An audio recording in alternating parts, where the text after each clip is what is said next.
കേരള കോൺഗ്രസും ഒറ്റക്കെട്ടായിട്ട് മുന്നോട്ട് ഇടതുപക്ഷത്തിനോടൊപ്പമാണ്. ഞാൻ ചോദിക്കട്ടെ, കേരള കോൺഗ്രസ് പാർട്ടിയുടെ അജണ്ട തീരുമാനിക്കാൻ അത് കേരള കോൺഗ്രസ് അല്ല തീരുമാനിക്കുന്നത്, മറ്റാരെങ്കിലും ആണോ തീരുമാനിക്കുന്നത്?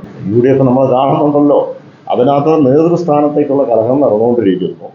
ഈ സാങ്കല്പിക കഥകളൊക്കെ മെയ്യുമ്പോഴൊക്കെ അല്പമെങ്കിലും വിശ്വസിക്കാൻ പറ്റുന്ന രീതിയിലെങ്കിലും കൊടുക്കട്ടെ. അതുമല്ല, 2026 കോൺഗ്രസിന് അധികാരം ലഭിക്കുമെന്ന വാദം ഒരു തലയ്ക്കൽ മൂർച്ച കൂട്ടി വരുമ്പോൾ 2026 കോൺഗ്രസ് എന്തായാലും അധികാരത്തിൽ വരുമ്പോൾ നിലവിൽ ഭരണവിരുദ്ധ വികാരം ശക്തമായി നിന്നുകൊണ്ട് തകർന്നടിച്ചുകൊണ്ടിരിക്കുന്ന ഇടതുപക്ഷത്തിന്റെ അല്ലെങ്കിൽ LDF പാർട്ടിയിൽ നിന്ന് ആരൊക്കെയായിരിക്കും കോൺഗ്രസ് പാളയത്തിലേക്ക് നീങ്ങുക എന്ന ചോദ്യത്തിന്റെയും പ്രസക്തി വർദ്ധിക്കുകയാണ്.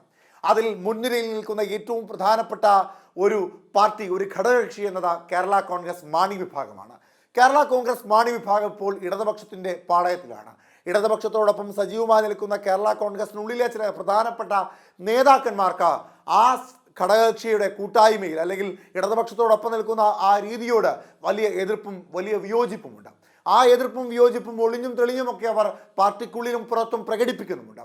ഈ സാഹചര്യത്തിൽ വരാൻ പോകുന്ന നിയമസഭാ തെരഞ്ഞെടുപ്പിൽ 2026 നിയമസഭാ തെരഞ്ഞെടുപ്പിൽ കോൺഗ്രസ് അധികാരത്തിലേറുകയാണെങ്കിൽ അല്ലെങ്കിൽ കോൺഗ്രസ് അധികാരത്തിലേറാൻ സാധ്യത ഏറെയുള്ള ഈ സമയത്ത് കേരള കോൺഗ്രസ് പാളയത്തിലേക്ക് അല്ലെങ്കിൽ UDF പാളയത്തിലേക്ക് പോകുമോ എന്ന ചോദ്യത്തിന് കൃത്യമായ മറുപടി നൽകുകയാണ് കേരള കോൺഗ്രസ് എമ്മിന്റെ നേതാവ് ജോസ് കെ മാണി. അദ്ദേഹത്തിന്റെ മറുപടി കേൾക്കാം. ഒന്ന്, UDFും അതോടൊപ്പം കോൺഗ്രസ് പാർട്ടിയിലും നേതൃസ്ഥാനത്തിലേക്കുള്ള കലഹം നടന്നുകൊണ്ടിരിക്കുകയാണ്.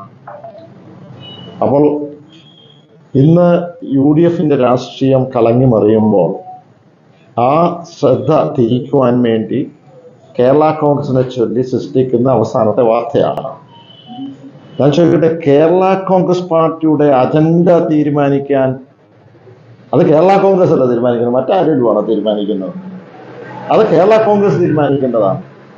കേരള കോൺഗ്രസ് അതിൻ്റെ തീരുമാനിക്കാൻ ആർക്കും അപേക്ഷ കൊടുക്കുകയോ ഏതെങ്കിലും മുന്നണിയെ പറ്റിയോ അല്ലെങ്കിൽ നിയമസഭാ മണ്ഡലത്തിനെ പറ്റിയോ കൊടുത്തിട്ടില്ല. അത് കേരള കോൺഗ്രസ് തീരുമാനം. ഈ വാർത്തകൾ നേരത്തെ വന്നപ്പോൾ തന്നെ വളരെ ആധികാരികമായി ഞാൻ തന്നെ പറയുകയുണ്ടായി, കേരള കോൺഗ്രസ് പാർട്ടി ഒരു നിലപാടേ ഉള്ളൂ. ആ നിലപാട് ഇടതുപക്ഷത്തിനോടൊപ്പമാണ്.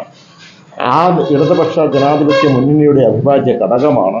അതിനെ ശക്തിപ്പെടുത്തുവാനുള്ള പ്രവർത്തനങ്ങളാണ് മുന്നോട്ട് കൊണ്ടുപോകുന്നത്. അവൾ ഇങ്ങനെയുള്ള ഒരു നുണക്കഥകൾ ഇങ്ങനെ ഇറക്കി വിടുകയാണ് ഓരോ ദിവസവും. അതൊരു ഇതിൻ്റെ പിന്നിൽ ചിലപ്പോൾ ഒരു PR-ന്റെ ഒക്കെ ഭാഗങ്ങൾ കാണാം. ആലോചന നടത്തും, അല്ലെ ഇങ്ങനെ വരും എന്നൊക്കെ പറഞ്ഞുള്ള വാർത്തകളാണ്. കേരള കോൺഗ്രസും ഒറ്റക്കെട്ടായിട്ട് മുന്നോട്ട് ഇടതുപക്ഷത്തിനോടൊപ്പമാണ്. UDF നമ്മൾ കാണുന്നുണ്ടല്ലോ, അതിനകത്ത് നേതൃസ്ഥാനത്തേക്കുള്ള കലഹം നടന്നുകൊണ്ടിരിക്കുന്നു. അപ്പോൾ അവിടെ അതിനകത്തുള്ള ഭിന്നത നടക്കുന്നു. അതിന്റെ ശ്രദ്ധ തിരിക്കുവാൻ വേണ്ടിയിട്ടുള്ള ഒരു ഭാഗത്തിൻ്റെ കൂടെയാണ് ഈ നുണക്കഥകൾ. അത് മാത്രമല്ല, വിശ്വസിക്കാൻ ഈ സാങ്കല്പിക കഥകളൊക്കെ മെയ്യുമ്പോഴൊക്കെ അല്പമെങ്കിലും വിശ്വസിക്കാൻ പറ്റുന്ന രീതിയിലെങ്കിലും കൊടുക്കട്ടെ. അതുമല്ല, അതുകൊണ്ട് ഇതൊന്നും ഈ അജണ്ട തീരുമാനിക്കാൻ ആരെയും, ഒരു പ്രതിപക്ഷത്തിനെയോ ഒരു മീഡിയയെയും ആരെയും എത്തിച്ചിട്ടില്ല.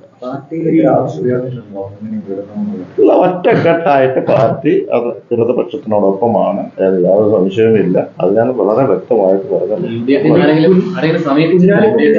ഒരാളും ഞാൻ പറയട്ടെ, ഈ വാർത്തകളൊക്കെ വന്നപ്പോൾ എങ്ങനെ വന്നു ആലോചിക്കുന്നു, ചർച്ച ചെയ്യുന്നു, ഒന്നുമില്ല അതിനകത്ത്. അത് വാർത്തയാക്കുക. അപ്പോൾ ഒരു വ്യൂവർഷിപ്പ് ചിലപ്പോൾ കൂടാനായിരിക്കാം, ചിലപ്പോൾ ഇത് സർക്കുലേഷൻ കൂടാനായിരിക്കാം. ഒരാളും സമീപിച്ചിട്ടുമില്ല, അങ്ങനെ ഒരു അപേക്ഷ ആർക്കും കൊടുത്തിട്ടുമില്ല, അങ്ങനെ ഒരു അജണ്ടയുമില്ല. ആ കേരള കോൺഗ്രസിന്റെ അജണ്ട മറ്റേ ആരും തീരുമാനിക്കണം, അത് ഞങ്ങൾ തീരുമാനിച്ചോളാം. കേരള കോൺഗ്രസ് വന്നാൽ കൊള്ളാമെന്ന് UDFിന് ആഗ്രഹം. അല്ല, ആഗ്രഹം പലർക്കും കാണും. ഞാൻ അന്ന് പറഞ്ഞല്ലോ, പലർക്കും കാണും, ആഗ്രഹം കാണും. അത് UDFിന് മാത്രം പല മുന്നണികൾക്കും കാണും. പക്ഷെ ഞങ്ങളുടെ നിലപാട് ഇതാണ്. ഞങ്ങൾക്ക് ആ നിലപാടിനോടൊപ്പമാണ് നിൽക്കുന്നത്. ഞാൻ പറഞ്ഞത്, ഒരിക്കലും ജനിക്കാത്ത കുഞ്ഞിനെ പറ്റി ജാതകം എഴുതുന്നു. നിലവിൽ CPM കോട്ടയം ജില്ലാ സമ്മേളനത്തിൽ അവരുടെ ഒരു പ്രമേയം പാസ്സാക്കിയിരുന്നു. കേരള കോൺഗ്രസിന്റെ നിലവിലുള്ള ഒരു ഘടകകക്ഷിയായിട്ട് എടുത്തിരിക്കുന്നത് വളരെ പ്രയോജനം ചെയ്തു എന്നുള്ളൊരു മട്ടിൽ. അപ്പൊ അതിനെക്കുറിച്ചുള്ള ഒരു പ്രതികരണം ഒന്നും പിന്നീട് കണ്ടില്ല. അല്ല, അത് അവർ തന്നെ പറഞ്ഞിട്ടുണ്ട്, CPM തന്നെ പറഞ്ഞിട്ടുണ്ട്. അത് മാത്രമല്ല, അത് അറിയാവുന്ന കാര്യമാണല്ലോ. തുടർഭരണം തന്നെ അതിൻ്റെ ഒരു ഭാഗമായിട്ടാണ്.